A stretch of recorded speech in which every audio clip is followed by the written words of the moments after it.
So welcome everyone. I'm going to tell you a few things about dynamic memory today. So this is who I am. You can find me in various places on the web and in the real world. I'm also one of the co-organizers of the Munich C++ user group. So if you ever happen to be in or around Munich, feel free to give us a call. We're always happy to welcome guests from abroad. And my day job is I currently work as a software architect for BMW, which means I have to work a lot with safety critical systems, highly reliable systems, and we will hopefully see how some of this stuff is very relevant to what we are doing there. So this is a quick overview what we're going to talk about today. So first of all, we will look at the global new and delete that you probably all know and love, and we will talk about like what is wrong with that, why you would ever want to use something else. Then we will talk about local allocators as one possible solution to some of these problems. We will spend the majority of the talk talking about alternative allocation strategies, how they work, what the different trade-offs are. And in the end, we will take a brief look at what the allocator support in the current C++ standard looks like. So this is going to be our little model memory for today. Think of each of those boxes as like 1 byte of memory. And now the job of the allocator is to manage that memory, right? So I can ask it, give me a block of 3 bytes, and the allocator will give me a pointer back, and then I can start using that memory. And then I can ask for more memory, I get additional pointers, and so on, right? So this is, of course, only one half of the picture. The other thing is I also want to be able to free memory again. So I have a matching deallocate call, and when I pass to that one of those pointers that I got back from the allocate call earlier, it will free that memory, it will reclaim that memory. And what that means is if I now do an allocate call later, it will be able to reuse that memory to give it out again so I can use it to store new data in there.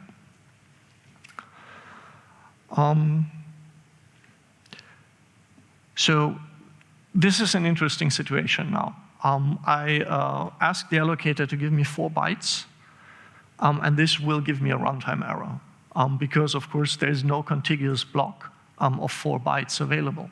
But the interesting thing is if I count the number of free blocks that I have in my memory in total, it's 5 bytes. Right? I have 5 free bytes, and yet I cannot honor this request for an allocation of 4 bytes. And this is, of course, due to fragmentation.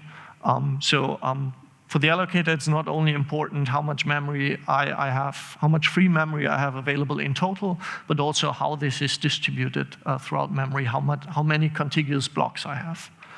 And this, of course, makes it a bit difficult to argue about the total memory consumption of my program, because it's not enough to just add up all of the free blocks that I have. So okay, I obviously need to free some more memory before I can get that allocation through. So I deallocate this block. Yes, still not enough to fit the 4 bytes in there. So I'm also going to deallocate P3. And what now happens is P3 was in the middle of 2 blocks that had been freed before. And now what I want the allocator to do is, of course, to consider that whole range as one contiguous block.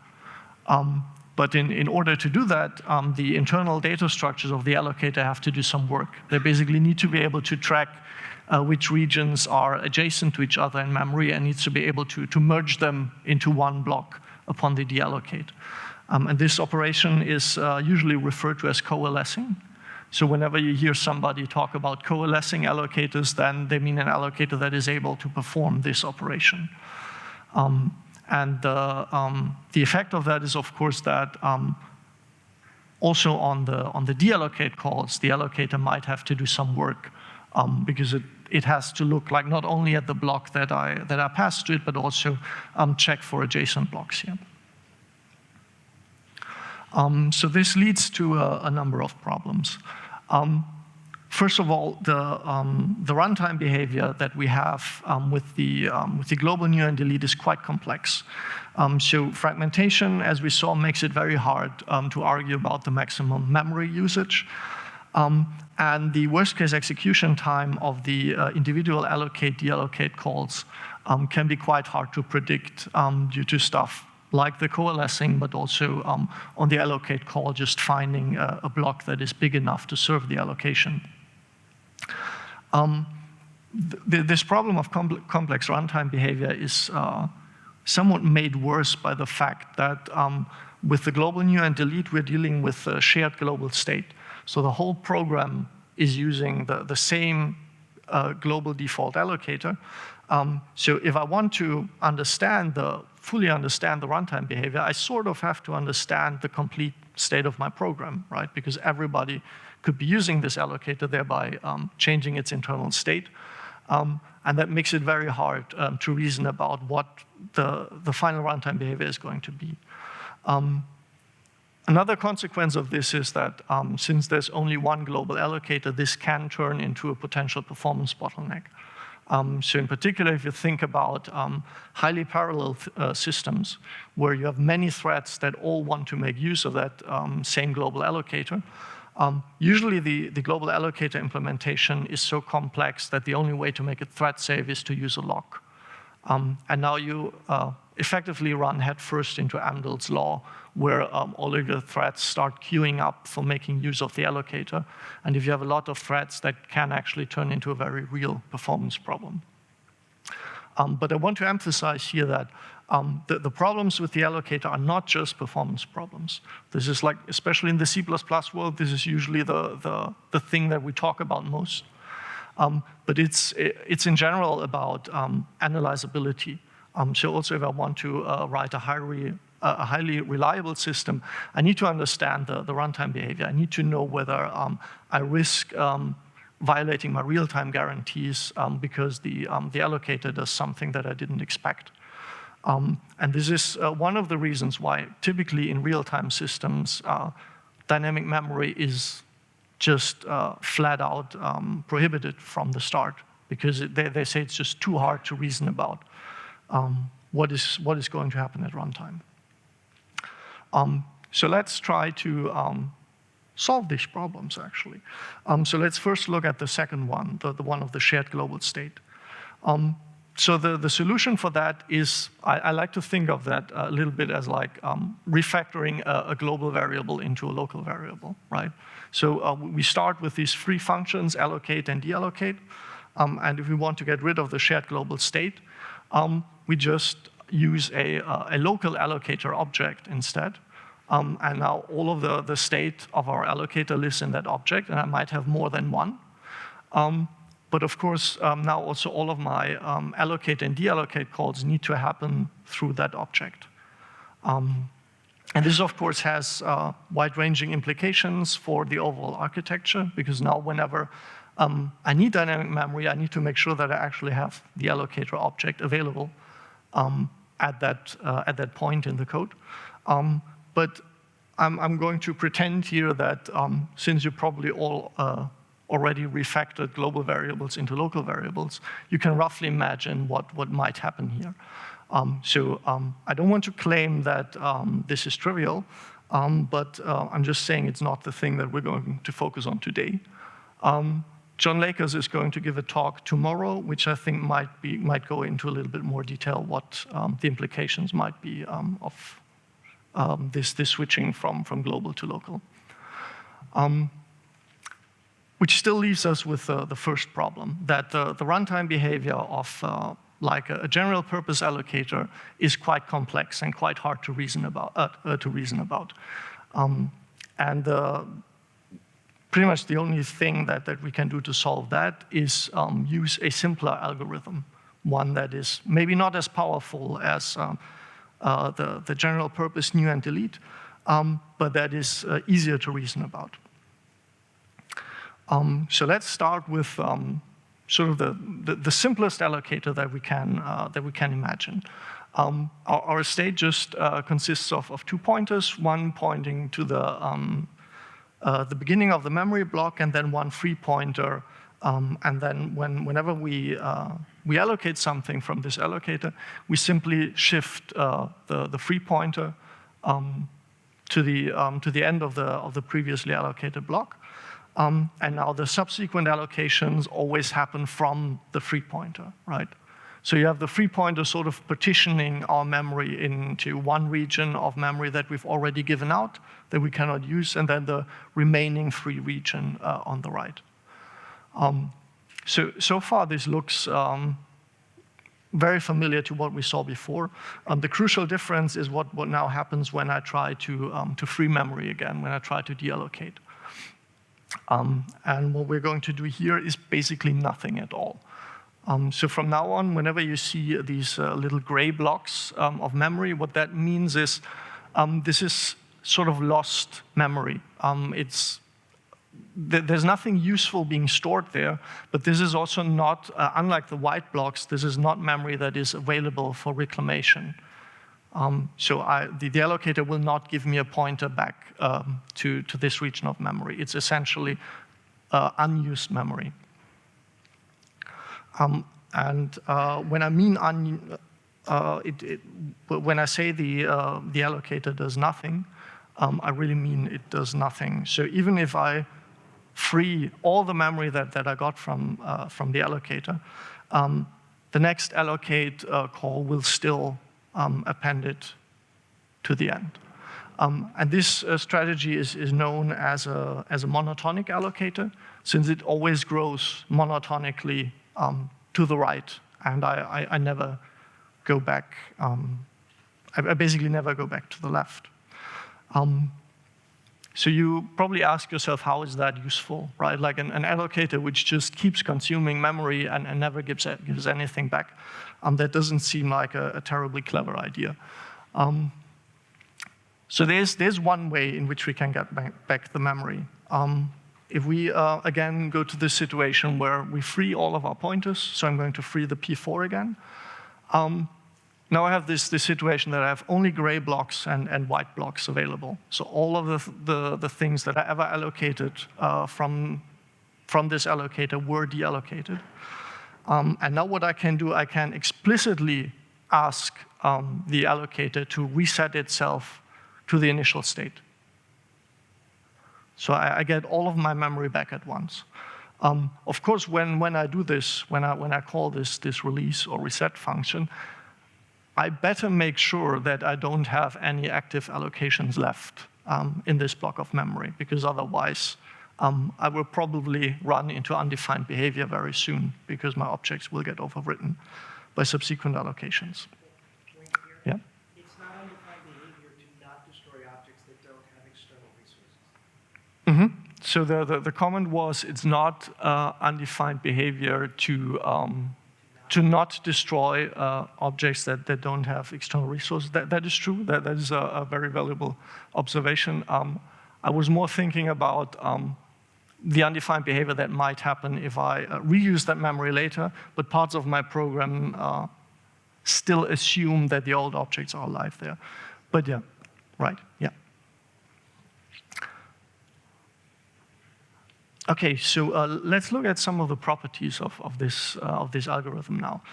So the runtime cost is extremely deterministic, right? Because all I ever do is on the allocate request, I just shift the free pointer by the size of the allocation, and on the deallocation, I basically do nothing. So it's very deterministic. It's also extremely efficient. I probably cannot get away with doing any less work than this. There's also no fragmentation, because as we saw, our free region of memory is always a single contiguous block, right? So I never end up with this problem that I have several regions of free memory that I would have to merge or to traverse. It's also quite easy to implement because it doesn't do very much. And as a nice bonus, it's also trivial to make thread safe. Since we're only ever manipulating the free pointer, even writing a lock-free implementation of this is quite easy. But the big obvious disadvantage is, of course, that memory reclamation can only happen in bulk, right? I can only reclaim everything or nothing. So where's this actually useful? Turns out there's a number of situations where this is a pretty good fit. So for example, if you think about the frames in a video game, when I have to compute the frame, I need to do a lot of intermediate computations, need to construct a lot of intermediate data structures. But then once my frame is finished and it's on the screen, I probably don't need all of those data structures anymore, right? So I reach this sort of clean state where I can say, okay, now all of the intermediate data structures that are needed for the frame, they're all gone. So I can take all of the memory back at once. A similar situation I might have in an event-driven system, right? Like think of a web server that needs to handle an event that comes in. Again, handling the event might require allocating some data, but then once I send the response back out, I probably don't need them anymore. If I don't need to keep any persistent state around, then again, I have this state where I can release everything. In real-time systems, we often have this execution pattern of cyclic execution, which basically means you have like a big for loop, and then inside this loop, you have all the different tasks that you need to perform, and they're just executed one after the other. And basically, after each task, you again reach such a clean state where intermediate data structures allocated by the task are not in use anymore, so you can reclaim the memory so that the next task can make use of that region of memory again. There's also the situation where the fact that you don't reclaim memory doesn't hurt you very much. So for example, if you are just building up a container but never change it afterwards, the fact that you cannot reclaim, I mean, it doesn't change, right? You just build it once and then it stays as it is. So there's no need for deallocation. And sort of the extreme state of that is if you have static objects. So static variables in C++ are a little bit problematic, especially you want to avoid stuff like static initialization order issues. So in many cases, it might be a better idea, instead of making it static, allocate it on the heap in the beginning of main. And if you want to do this, the monotonic allocator is a very good solution because your object will anyway live until the end of the program.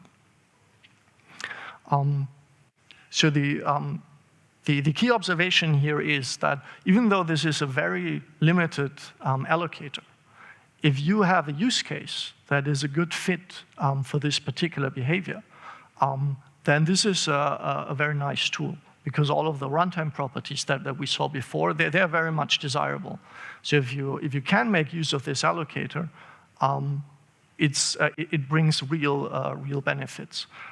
But you need to make sure that the limitations that come with it are not going to be a problem for the use case that you have.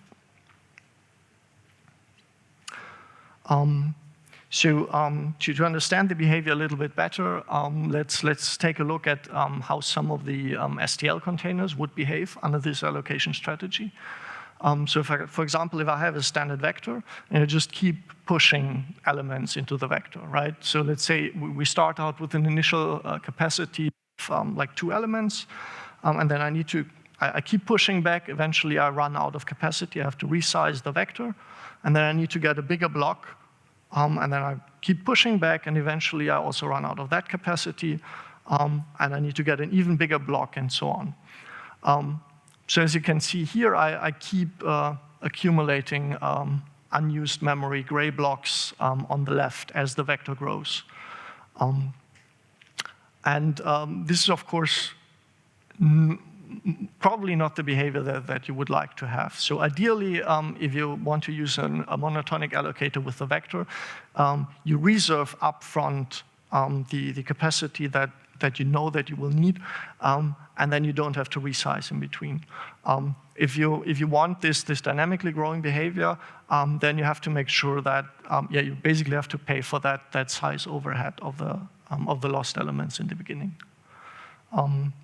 Curious fact here is actually if you have a vector with a growth factor of 2, like what I showed here in the example, you run into a very similar problem with the general purpose allocator also, because it turns out that the sum of all the gray blocks on the left is just too small for you to reuse, because the new region will always be just a little bit bigger than what you had available there.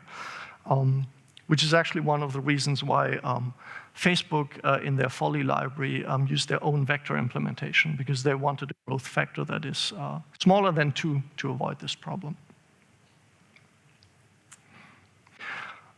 So yeah, with a vector, it works quite well if you can reserve to the final size up front. Otherwise, you have to decide if you're willing to pay the size overhead. List and map are node-based containers. Yeah, a question? It's not a disaster. Right. It's actually just as if you had one extra allocation. It's in effect, you're doing one extra allocation because of it. And since all of the stuff moves at once, you don't get the loss of locality.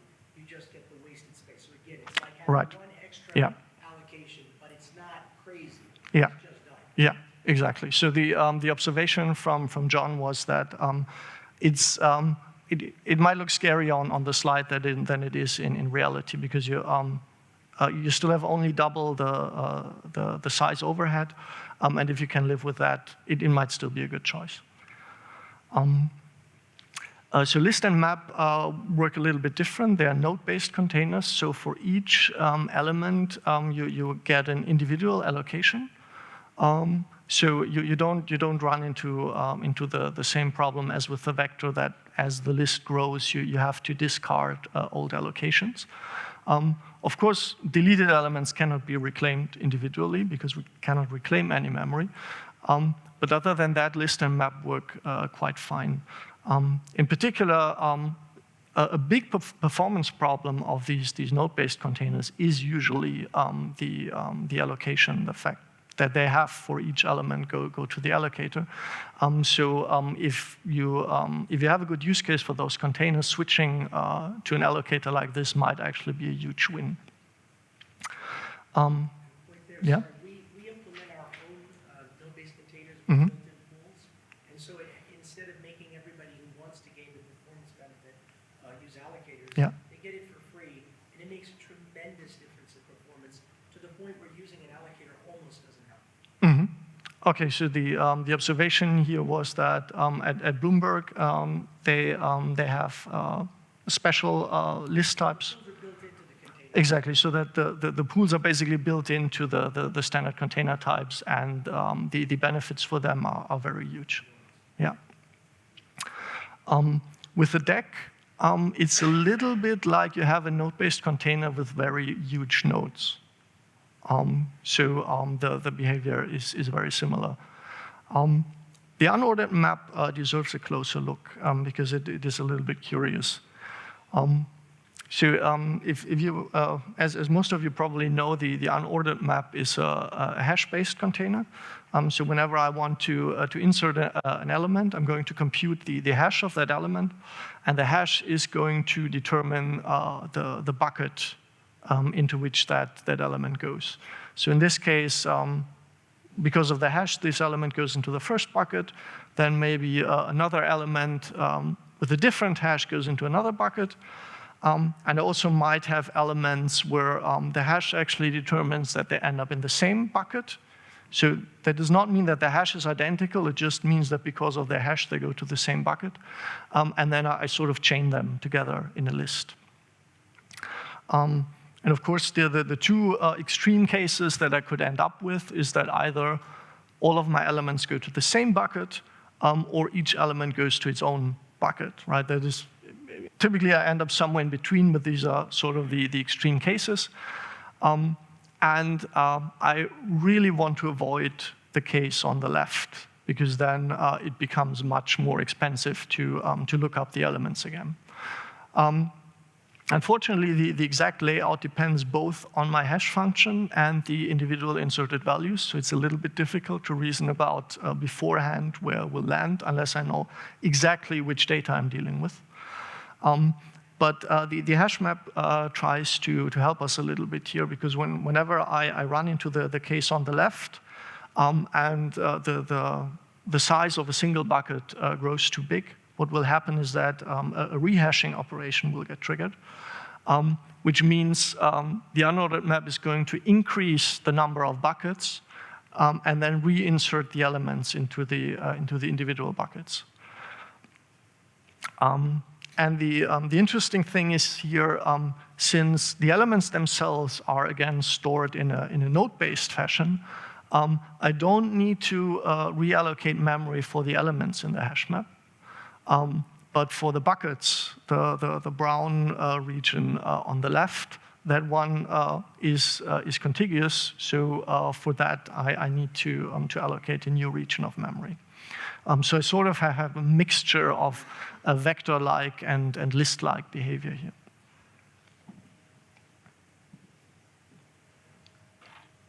Yeah. Okay, so most of you are probably still bummed out by the fact that we cannot get memory back, right?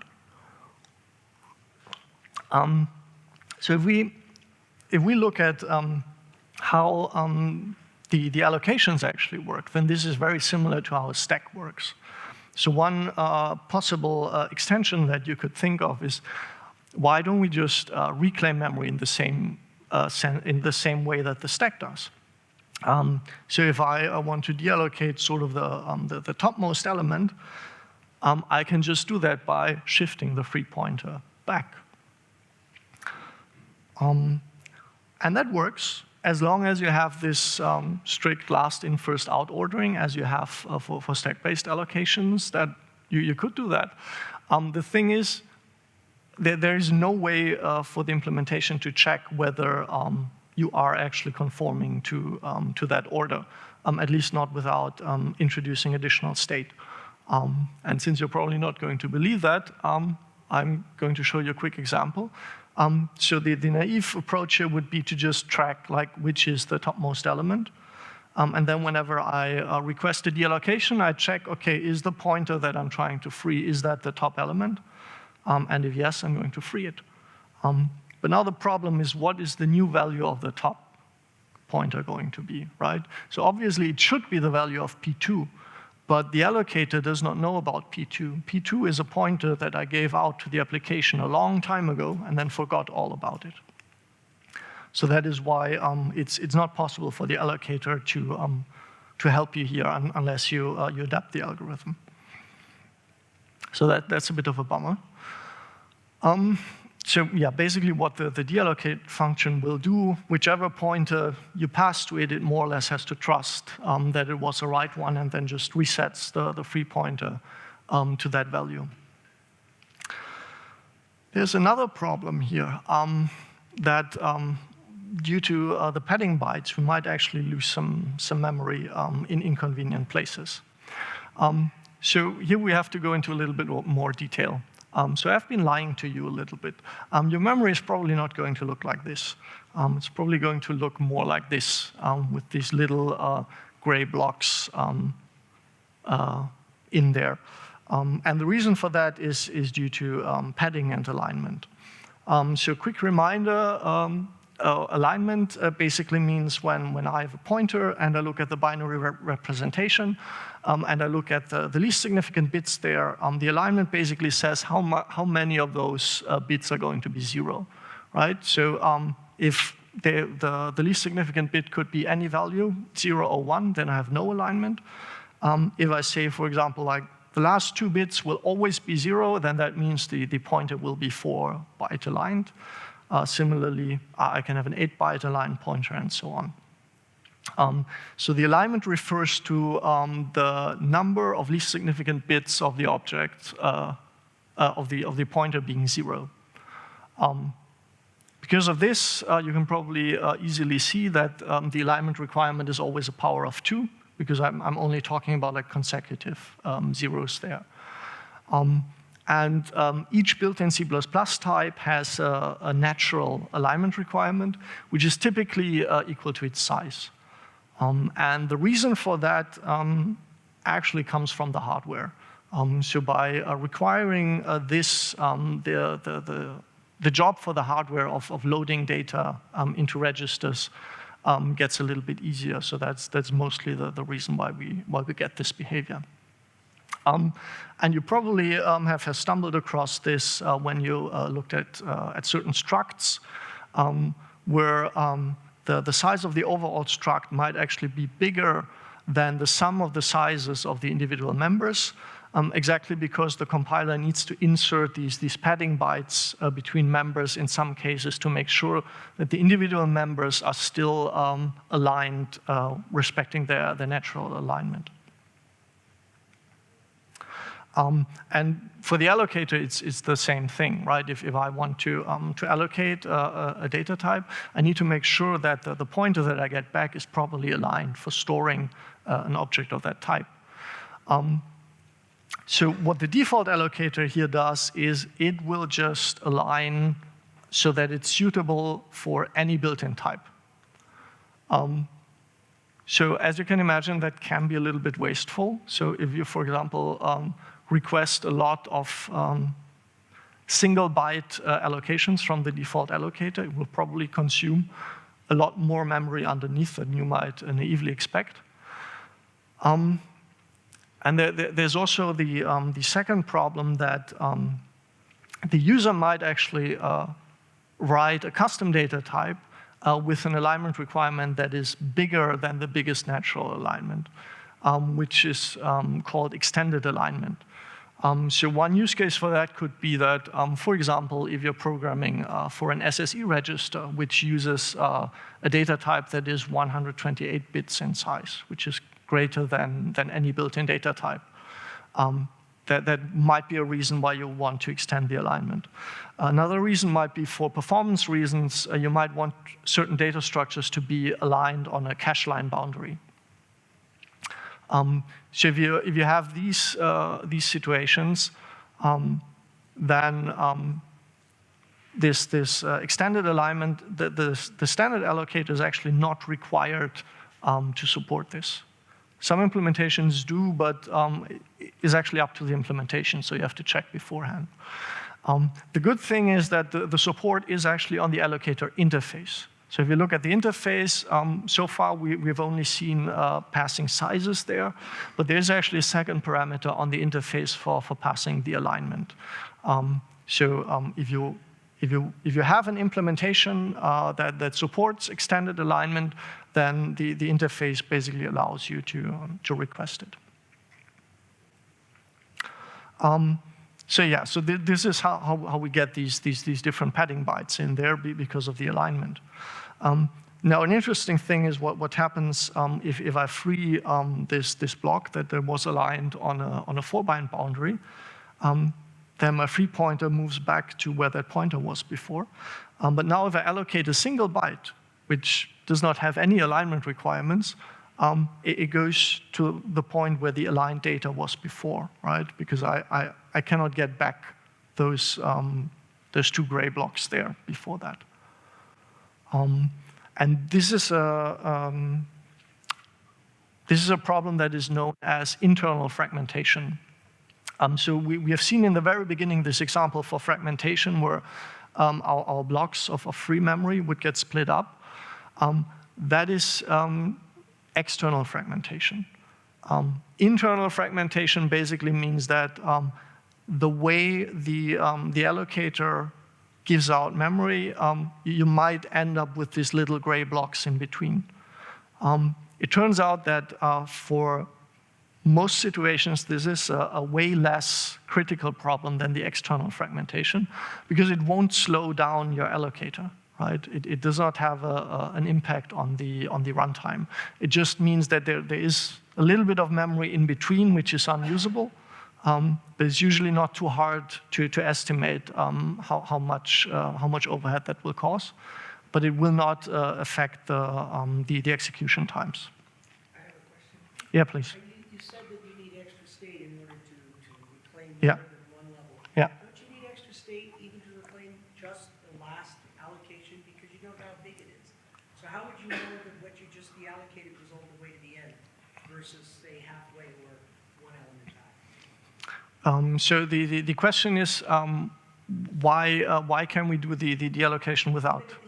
Even at the end. You retain the state of the last element allocated. So the idea here is that whatever is passed to the deallocate call as a pointer, that will be the new value of the free pointer. But you don't know what the size of the thing you allocated is, right? But yeah. So the assumption is that every pointer that I get back is always from the end. Oh, I see. And then I just go back to what that was pointing to. So that's the assumption. Exactly. The assumption is critical. If I violate the assumption, then the whole thing blows up. Yeah. Vittorio. Yeah.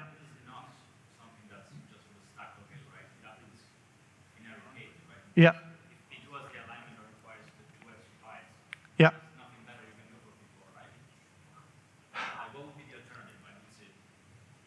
Okay, so the remark was that this padding issue, I might run into that in any case, regardless of the allocation strategy that I use. It's a good question, actually. So my assumption was that since there's nothing useful being stored here, you could just move the P4 over there, but.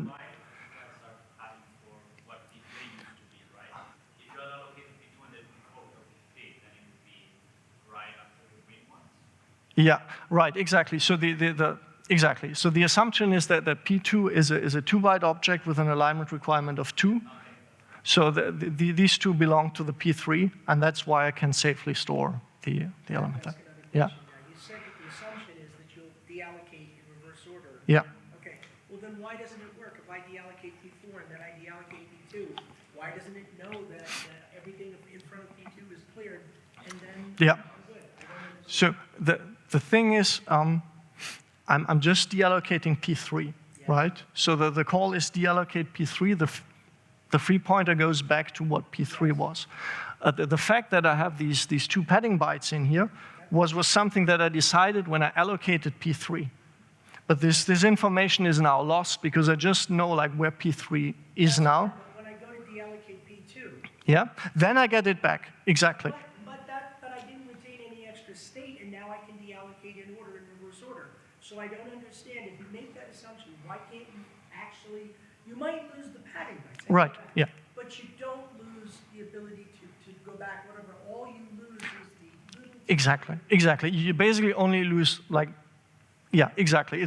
You basically have to construct a pathological order of allocate, deallocate calls that keeps building up padding bytes in between allocations for that to be a problem.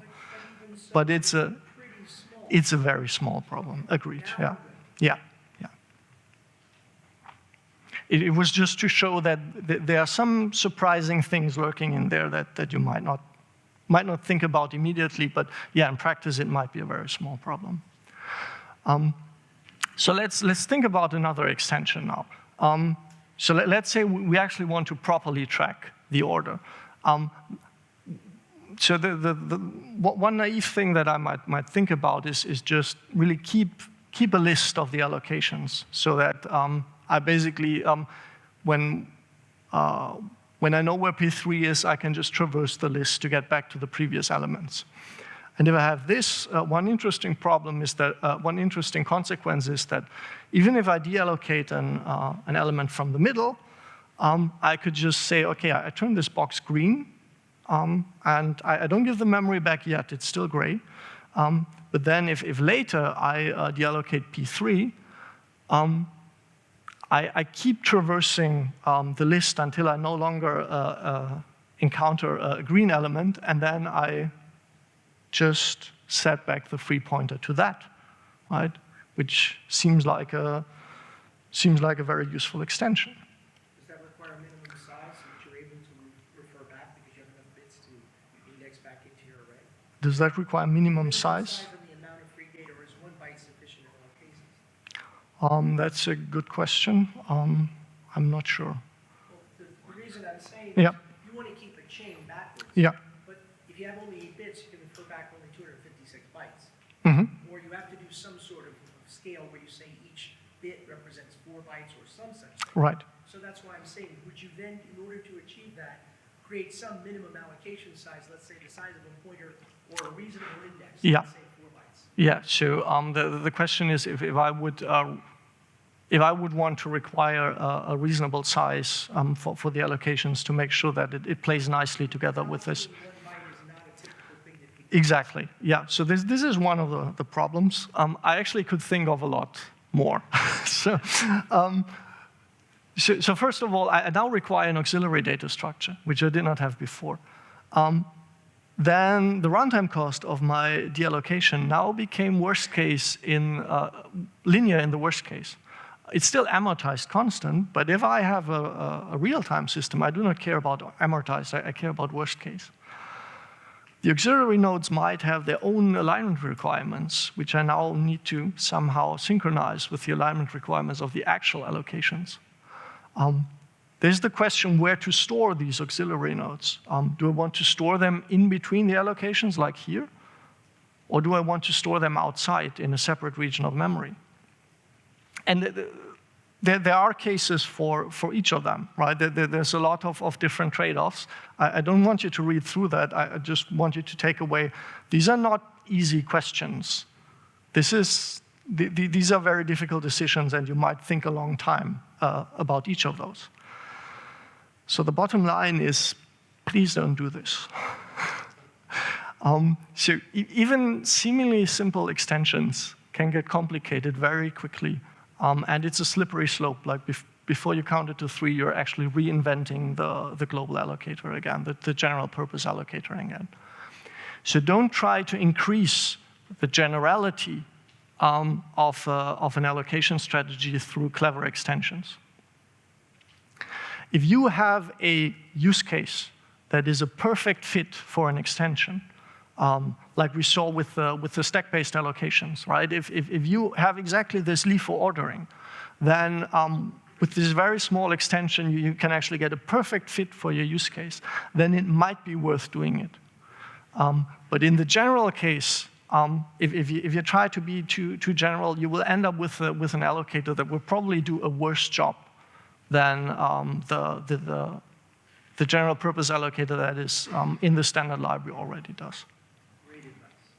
So John agrees. Thank you. Okay, so seriously now, what do I do if I need to reclaim memory? So let's talk about pool allocators. What the pool allocator does is it takes my region of memory and it partitions it into a number of equally sized chunks. And now, whenever I allocate something, I always get back a full chunk, right? So this, of course, means I now have some gray blocks in there, in between. But yeah, the allocation behavior is very, very predictable, right? It's always like one chunk or nothing. And similarly, when I deallocate, I always give back the full chunk, right?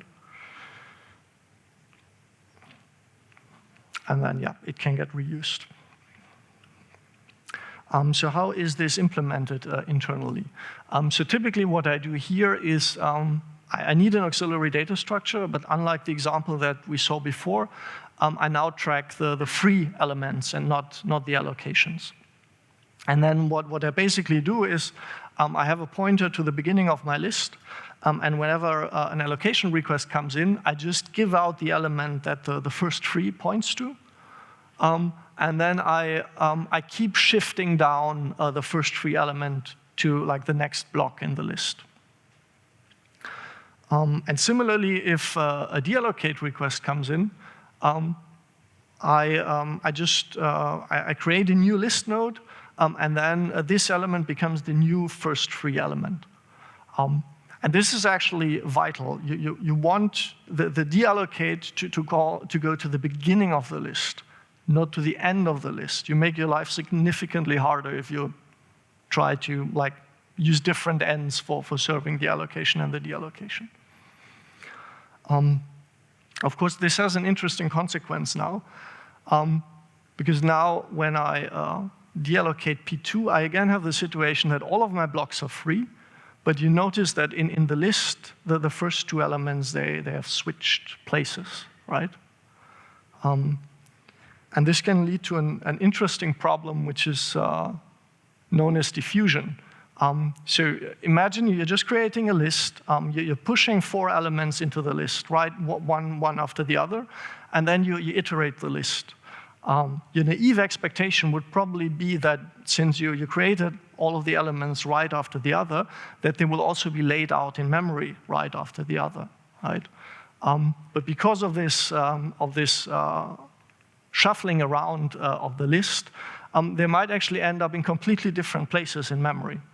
And that can cause performance problems for you because now your cache locality might be messed up. So even if you have a pool allocator, it might be useful to have such a release function as we saw on the monotonic allocator to reset it to the initial state to avoid this diffusion problem. So what are the properties of this algorithm? The runtime cost is still extremely deterministic because we only ever need to look at the front of the list. We never need to traverse the list. It's always like the first element, and then we shift the pointer by one place. But it's never like linear in the number of allocations or something like that. There's again no external fragmentation because we only ever give out full chunks of memory.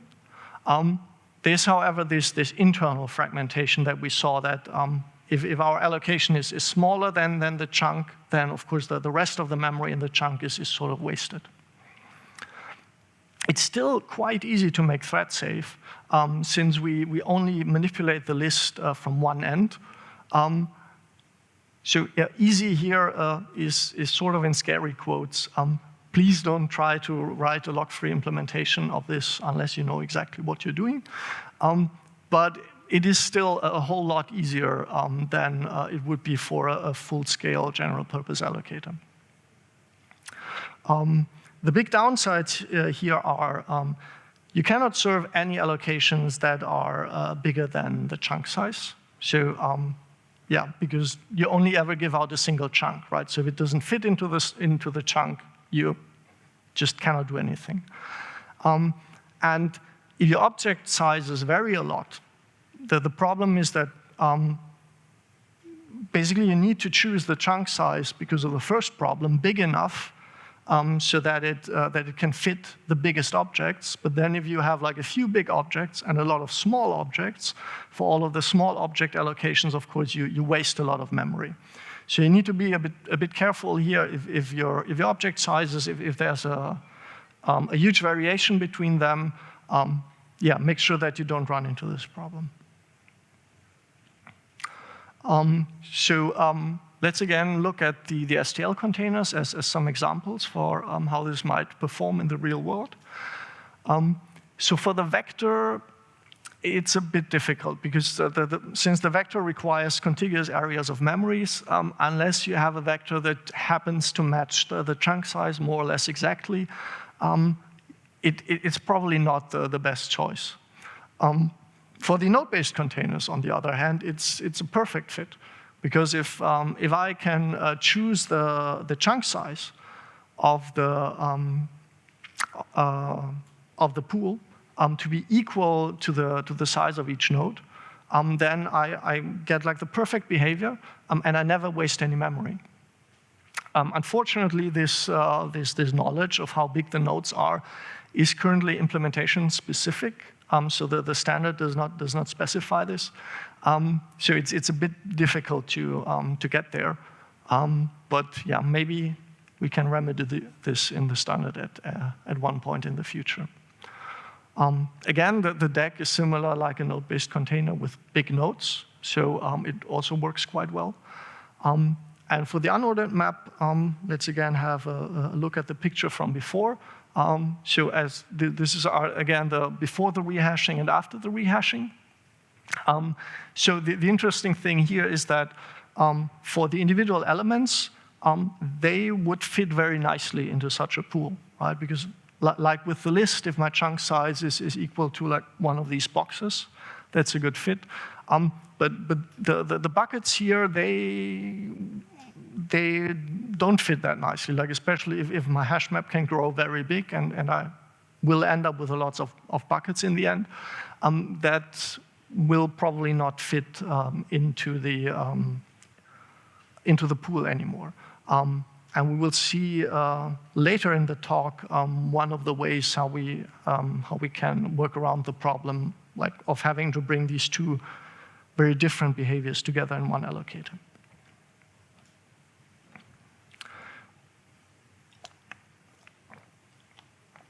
Okay, so what if I actually do need different sizes?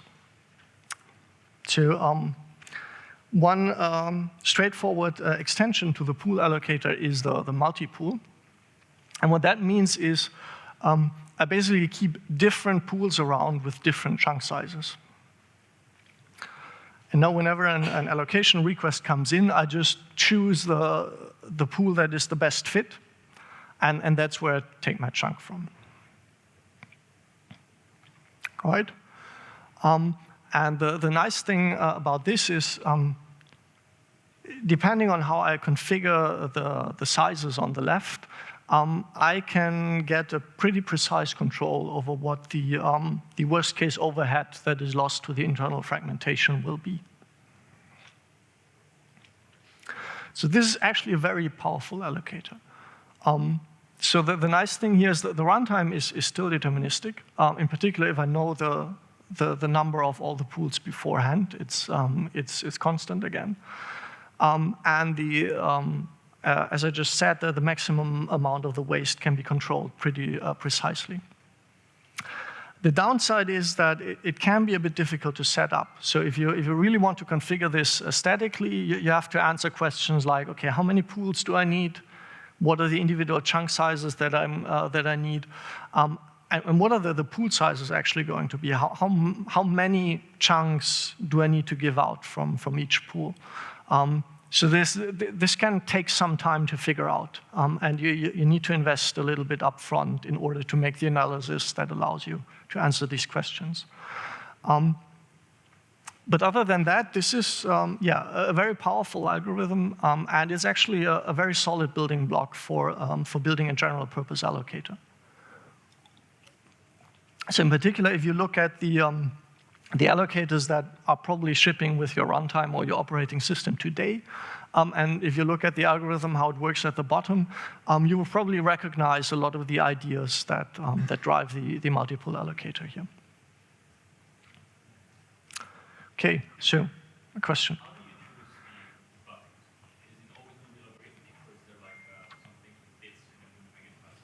How do I choose the bucket? So you mean? Yeah. Yeah.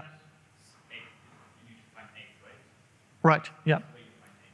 So you're thinking about doing some bit twiddling magic to get from the 6 to the 8 very quickly.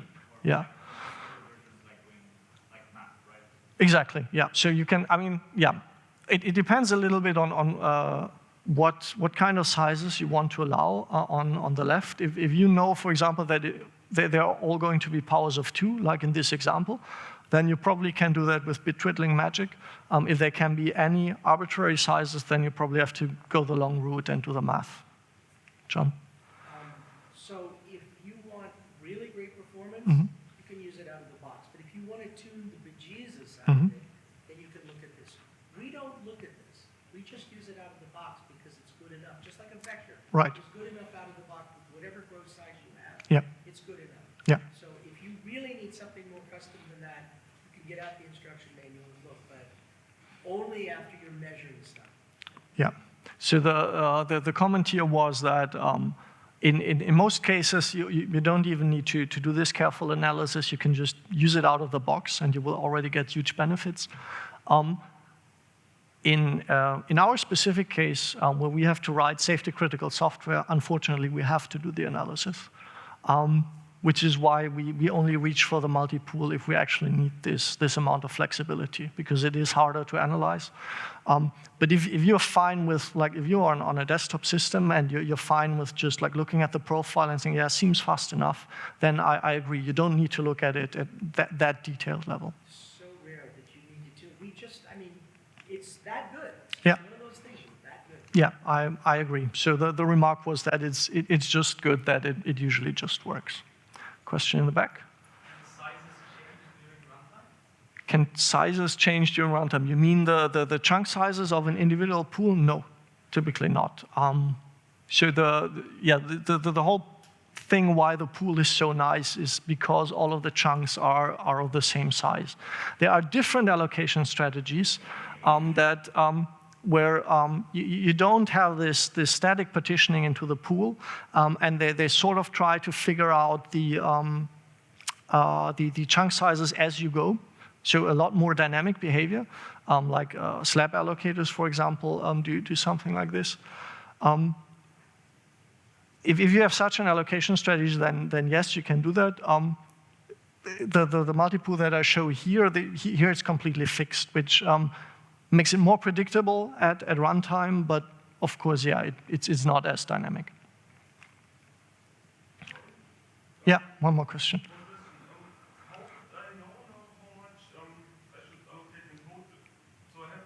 Mm-hmm. Yeah. When I reallocate my pointer, I need to know for which of these pools it's yeah. So this means I have to allocate. I mean, I need to know now would I want to have 2 megabytes for each. Yeah. And in case I only allocate now 2 byte sizes, Yeah. then it means that the other ones are not used at all. Exactly. I will waste a lot of memory. Yeah. So.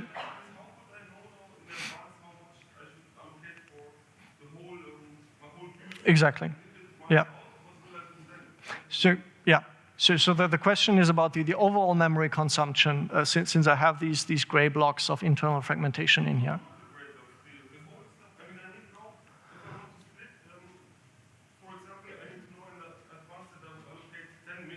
Yeah.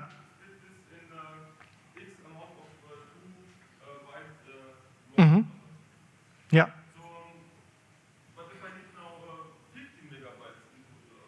Yeah. And I have already given to my other stuff, they are also memory, so then yeah. I cannot allocate any more 2 bytes because the memory is associated from the 4 bytes. Right. So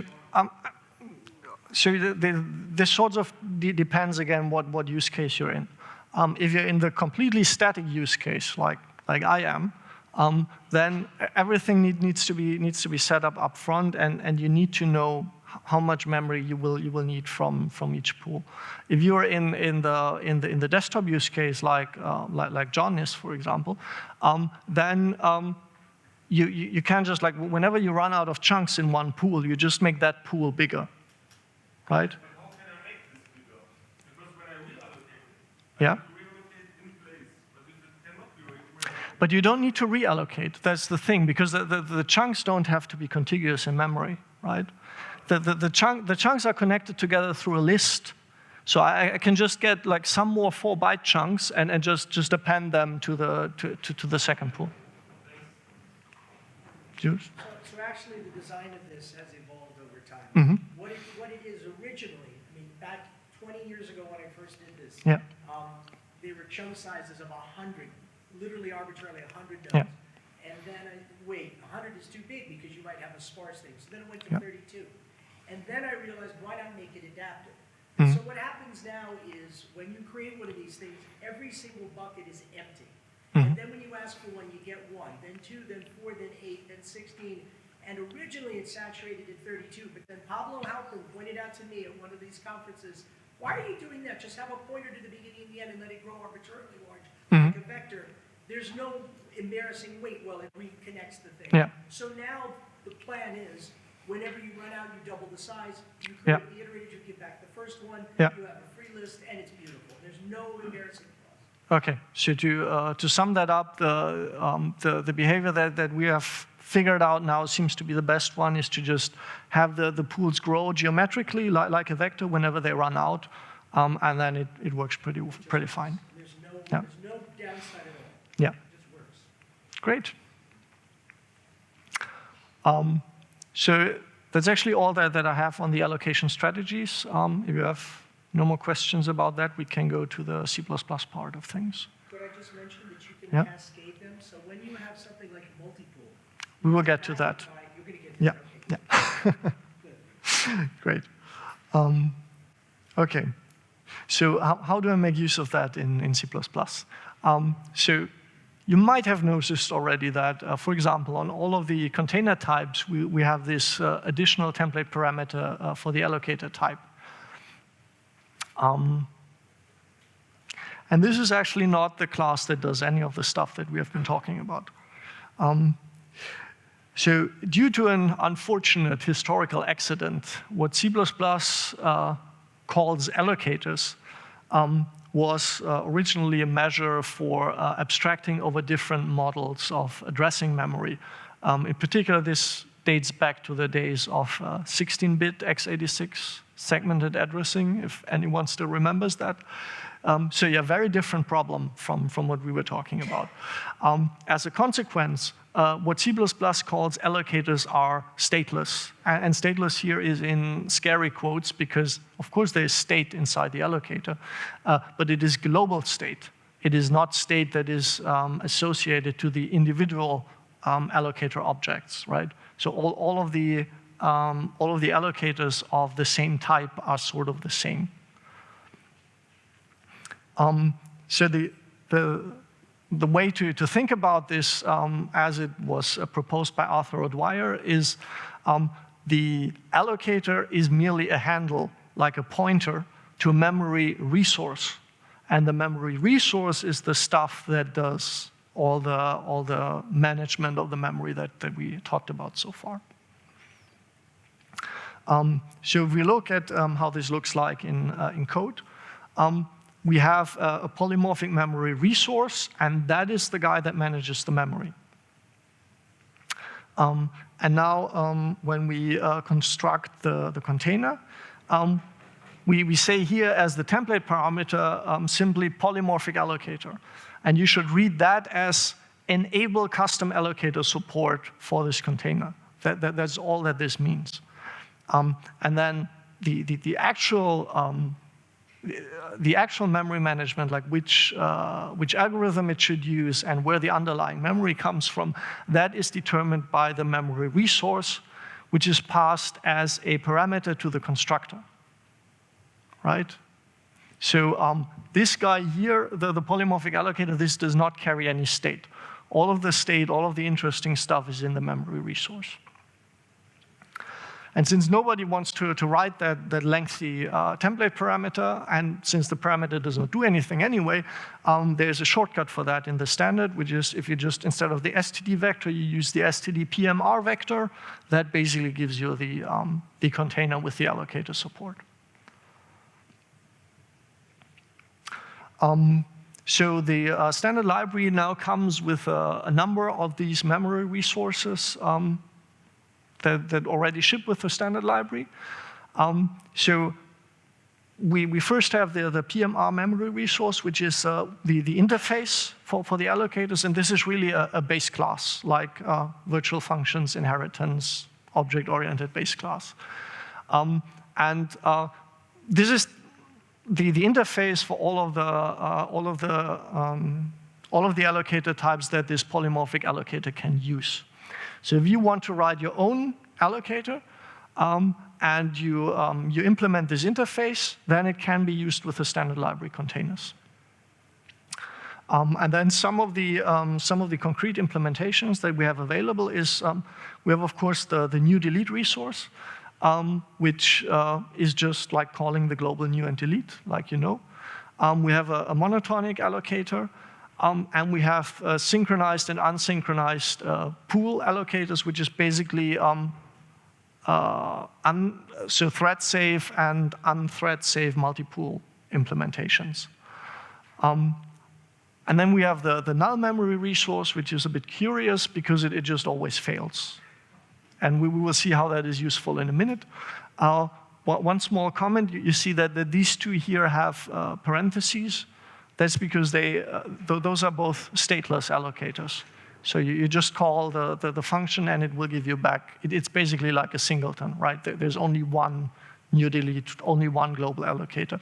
Whereas these are really like local allocators. You can have multiple instances of those, multiple objects, and they each manage their own little region of memory.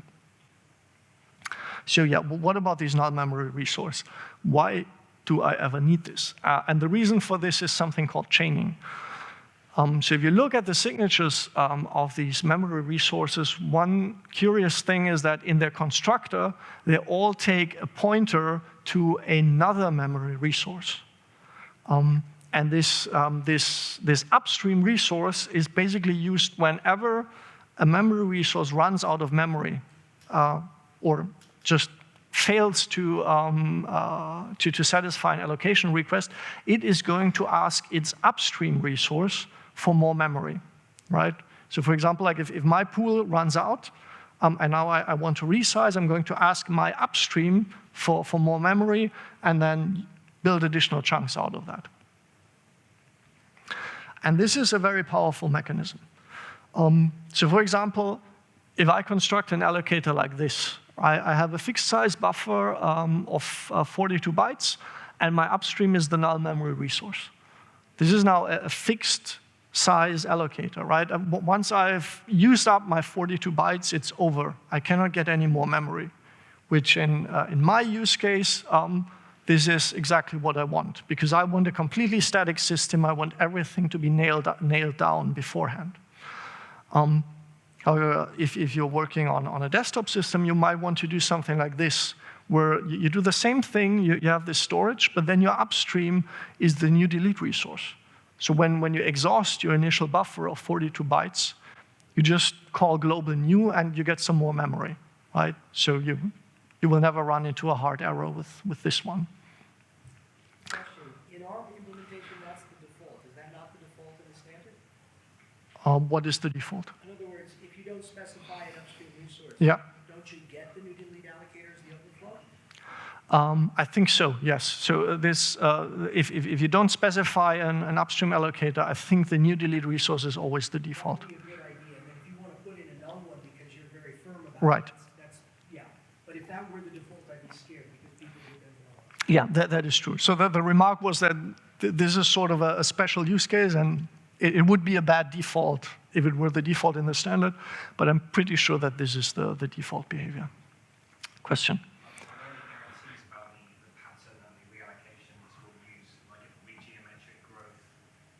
Mm-hmm. That example there could cause a new delete resource to be allocated every time. So sorry, to be invoked every time. Right. Yeah. So yeah. So the comment is if the like depending on how the memory resource makes use of its upstream allocator, it could be very bad, right? Like in the worst case, you could imagine that it will just get as much memory as it needs to satisfy that request, and then for the next request, it needs to call new delete again. I think this is actually specified by the standard also, like what how this grows, and it's certainly smarter than that. Yeah. So yeah. I'm going to guess, because this is derived from what we did. Yeah. The monotonic allocator by default goes geometrically. Mm-hmm. The multiple allocator, when it exceeds its thing, Mm-hmm. passes through the single request with a larger block. Okay, so the comment from John was that the way that it's done at Bloomberg, and the suspicion is that it's done the same here, is that the monotonic will grow geometrically like the vector does, and for the multi-pool it will grow the one pool that ran out of memory. Right, but if there's something beyond the maximum size, because there's Yeah. a beanstalk, and when it goes beyond that, it'll do a single individual. Okay, yeah, good point. So in the multi-pool case, if your allocation is bigger than any of the pools that you have available, then it will just go through to the global allocator for that like one individual allocation. So it will not try to open up a new pool for that, right? One thing though, it will keep track of it. Yeah. So that when you destroy the pool, Yeah. all of the memories are gone. Right, yeah, so the observation was that it will of course keep track of the allocation, so when the pool is destroyed, then all of the memory will be reclaimed correctly, right, yeah. New default is default. So the global new is default unless you call set default resource. Okay, you just looked it up, or? Okay, so yeah, we just got confirmation from the audience that the new delete is the default, in fact, in the standard. Great. I have some more uses for chaining because it actually turns out to be a really powerful mechanism. So we already saw this fixed size versus dynamic size behavior that I can customize here. I can customize the error handling, for example, right? Since the memory resource is always going to ask its upstream if it runs out of memory, I can just have an upstream like that, for example, always returns a null pointer, or that always throws an exception, or that always calls terminate, right? Like however you want to handle it, you can do it. You can combine different allocation strategies. If you think back to the hash map example, the unordered map, we had these two very different patterns of allocation. So I could say that, for example, I have a pool for all of the individual nodes for the elements, and then if my allocation is not for one of those node sizes, but for the buckets, which is a different size, I just go to a different allocator, right? And then there's this last point, which I think is really super powerful. This gives you an injection point for special purpose allocators, which actually don't do any memory allocations themselves, but do stuff that helps you with debugging and profiling.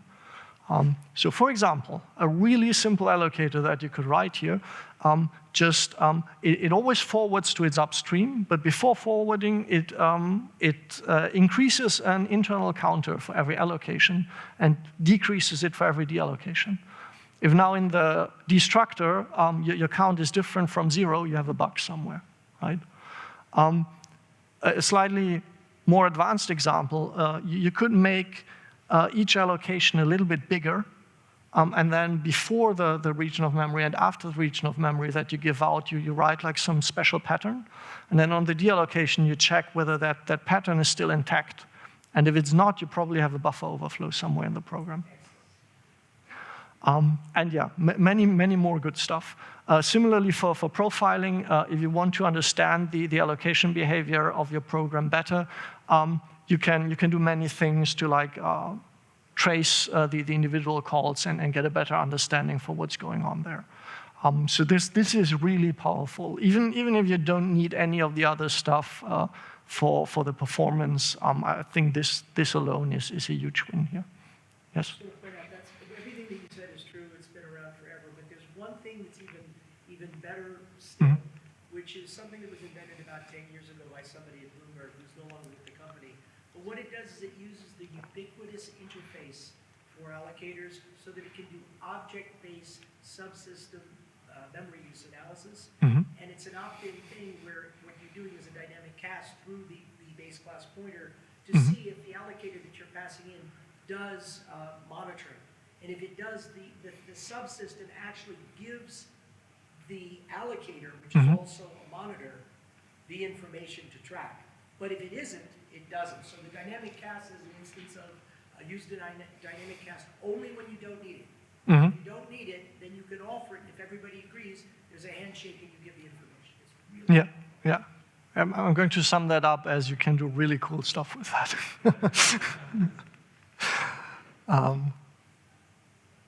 Okay. One thing that I wanted to briefly mention here is, unfortunately, there is no universal interface for allocators. Like a lot of libraries these days offer these customization points for giving your own allocator, but they tend to do it in slightly different ways.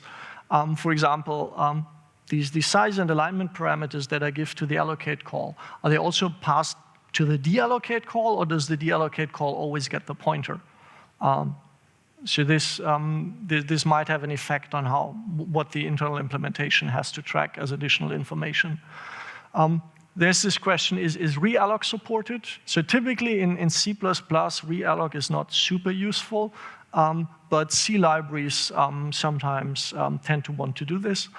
Fortunately, if you don't have this, you can always like write the stupid implementation where you just get a bigger block and copy over what you had before. There is this huge issue of how are out-of-memory errors reported. Do you return a null pointer? Do you throw an exception? Do you do something else? We already mentioned the extended alignment issue. Not every allocator supports this. There's this interesting issue, what the return value for an allocation of size 0 is going to be. So the C++ standard actually mandates that if you allocate something of size 0, even though you can never dereference that pointer, it needs to be a non-null pointer. And it also says that you cannot give back the same pointer twice. Where the Bloomberg implementation, for example, disagrees with that and just returns a null pointer in that case. And an interesting question here to which I could not find a definite answer is whether the standard also mandates that the pointer that you get back for this allocation has to be properly aligned.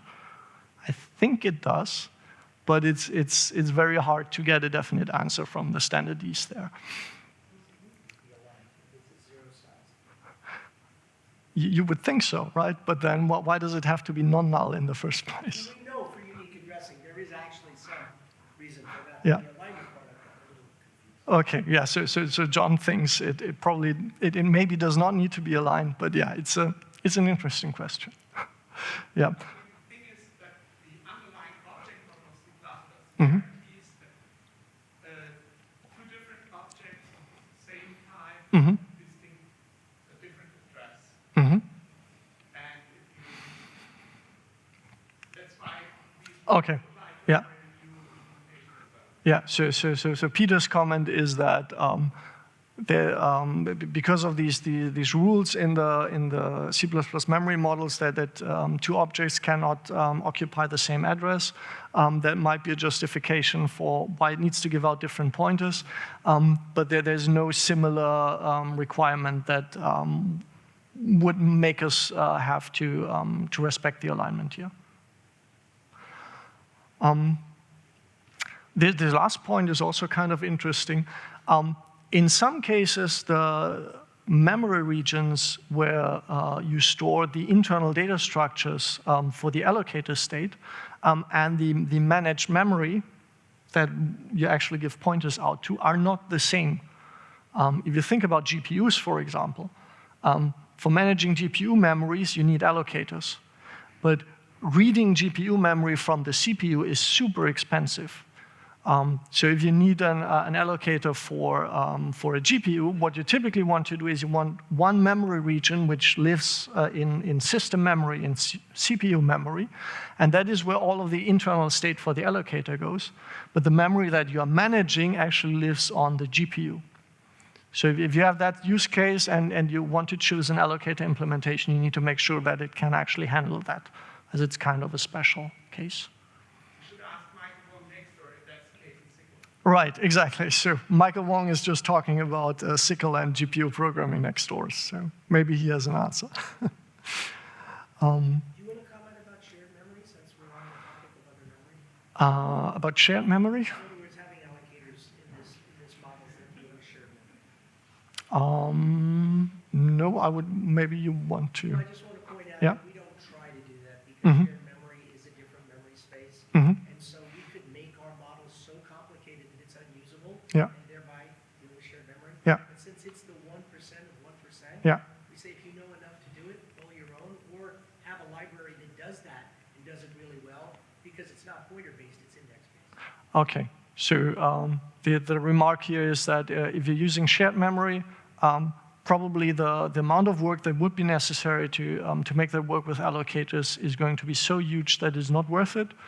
So the recommendation from John is in the case where you want to use shared memory, just manage it manually and don't try to shoehorn it into one of those. Create your own facility for doing it, but it's a Yeah. specialized, it's not part of the Right. general It's a allocator it's a special use case. It does not really fit the problems that we have with the general memory management. Yeah. Then, last but not least, I want again to emphasize that the global allocator is not that bad. In particular, it does some things that your little homegrown local allocator probably won't do. So in the general case, if you don't know anything about your allocations beforehand, the performance of the global allocator is likely to be quite good, and actually very likely to be better than anything that you could come up with in your free time, because this stuff has been optimized by experts who do nothing but this for decades. There are also quite a lot of security features that you might lose when you switch to a local allocator. For example, stuff like address space layout randomization. So the idea here is basically if somebody writes an exploit like a buffer overflow, you want to make it as hard as possible for them to find like the juicy bits of data in memory. So what the global allocator will do is it will randomize the pointers so that stuff never ends up at the same deterministic offset with respect to each other, right? Whereas if you use a local allocator for everything and you don't have support for this explicitly coded in, you lose this property. So when somebody finds a buffer overflow, they know that the private key is just, I don't know, 60 bytes to the right. And then they can read that out. There's also this, for example, secure erase of free memory that the operating system might do for you, which your own allocator might not do. There's also the fact that debugging and profiling tools are usually aware of how the global allocator works. They're probably not aware of how your little local allocator works. So you might lose some tooling support there. There's super crazy stuff that you probably even didn't know that existed, like cache coloring. This is not something that you're going to lose when you use a local allocator, but it's just like one example for there is logic for super crazy stuff in the global allocator that you don't even that you don't even think about. So don't be too hard on it. Like it does a lot of useful stuff. It's a good tool. And local allocators are no free lunch, right? If you want to get the big payoffs, you need to have like some amount of understanding of what will be done to that allocator in the end. So wrapping up.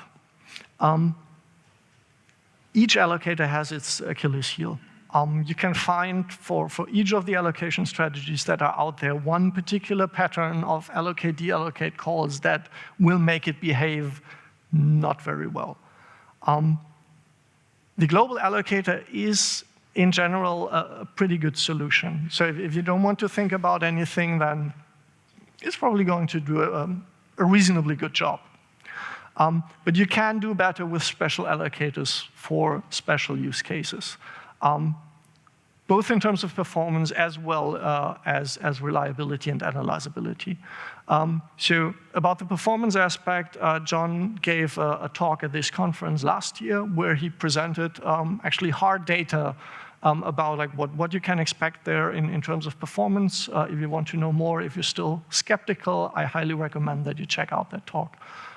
There's really lots of good stuff in there. C++ has very good support for local allocators by now. They are very, very much usable, very easy to use, very convenient to use. The terminology is a bit off, so you have to be aware of that. But other than that, don't be afraid to give it a try. Yeah, we've seen that different libraries might have different concepts of allocators. So if you want to choose an allocator implementation, make sure that it's actually usable with the library, with the use case that you have. And yeah, again, the emphasis. Please spend some time thinking about what your application is actually going to do with the memory before reaching for an allocator and shoving it into your program. And that's it from my side. Thank you very much.